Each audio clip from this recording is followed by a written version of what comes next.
আজি দুপৰীয়াৰ সাজৰ কাৰণে এগ চিলি বনাইছিলোঁ আৰু তাৰে অকণমান মই ভিডিঅ' বনালোঁ আৰু বহুত দিন লং ভিডিঅ' দিয়া হোৱা নাছিলে, সেইকাৰণে ভাবিলোঁ আজি এটা লং ভিডিঅ'কে বনাওঁ। নমস্কাৰ বন্ধু বান্ধৱীসকল, মোৰ ইউটিউব চেনেল আৰু ফেচবুক পেজৰ সকলো বন্ধু বান্ধৱীকে পুনৰবাৰ স্বাগতম জনালোঁ। আৰু মই ইয়াৰ কাৰণে কণী 4টা লৈছিলোঁ আৰু কণীকেইটা মই ধুনীয়াকৈ বইল কৰি সৰু সৰুকৈ কাটি ল'লোঁ। আৰু ইয়াত দিবৰ কাৰণে কেপচিকাম, পিঁয়াজ আৰু আদা নহৰু সৰু সৰুকৈ কাটি লৈছোঁ আৰু লগত এটা বিলাহী লৈছোঁ ডাঙৰ চাইজৰ।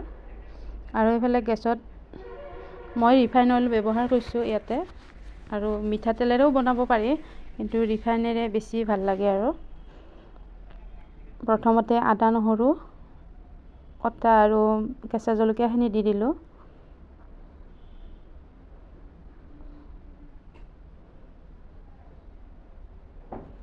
আৰু এইখিনি ভাজ খোৱাৰ লগে লগে পিঁয়াজখিনিও দিলোঁ।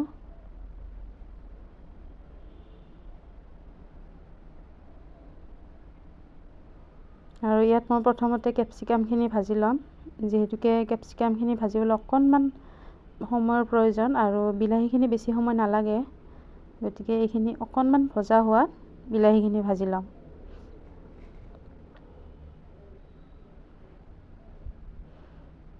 আৰু সোৱাদ মতে ইয়াত নিমখ দিলোঁ।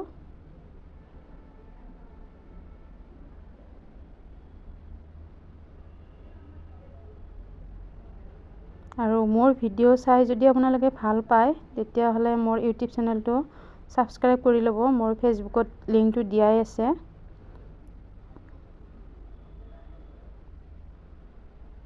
আৰু এতিয়া মই বিলাহীখিনিও ঢালি দিলোঁ ইয়াতে, আৰু অকণমান মই সিজিবলৈ দিম। আৰু যিবিলাকে মোক ফ'ল' কৰা নাই, তেওঁলোকে মোক ফেচবুকত ফ'ল' কৰিব।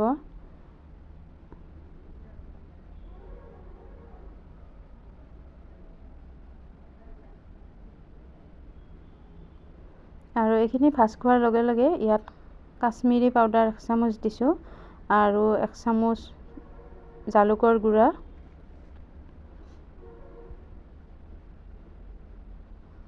আৰু ইয়াত যিহেতুকে বেছি মছলাৰ প্ৰয়োজন নহয়, গতিকে এইখিনি আৰু অকণমান ৰেড চিলি পাউডাৰ দিলোঁ। আৰু টমেটো চচ 1 চামুচ ডাঙৰ চামুচেৰে, আৰু চয়া চচ 1 চামুচ, এইখিনিয়ে আৰু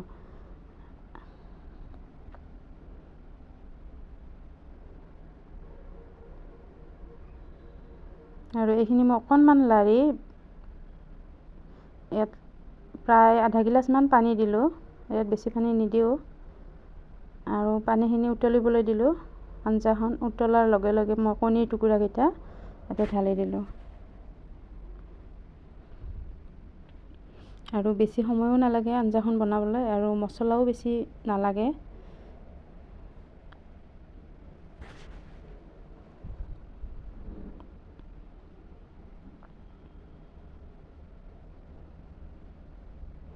আৰু এইফালে আঞ্জাখন নমাবৰে হ'ব।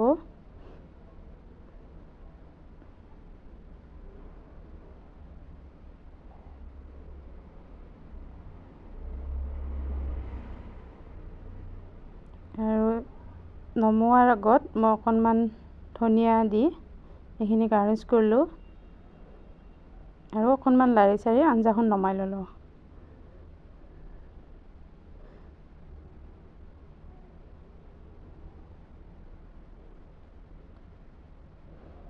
আৰু এইখিনি নমাই পেলাই মই ভাতৰ থালখন মই ৰেডি কৰিলোঁ।